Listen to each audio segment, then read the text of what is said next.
শতরূপে সহজা বই থেকে পাঠ। এবারে নূতন বিষয় শ্রীমা মনীষীবৃন্দের দৃষ্টিতে, লিখেছেন রমেন্দ্র নারায়ণ সরকার। পরবর্তী অংশ আলোচনার শ্রেণী নির্দেশ।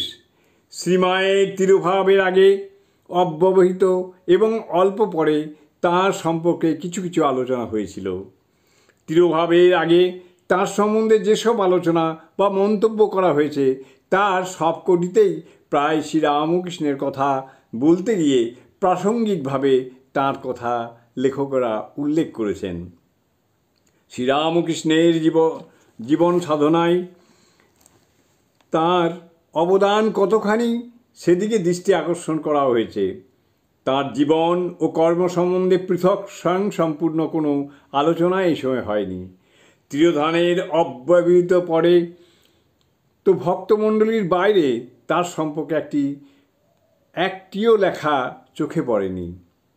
তিরোভাবের প্রায় 4 বছর পর তাঁর সম্পর্কে স্বতন্ত্র আলোচনা করেছিলেন প্রখ্যাত সম্পাদক রামানন্দ চট্টোপাধ্যায়। জয় মা, জয় মা।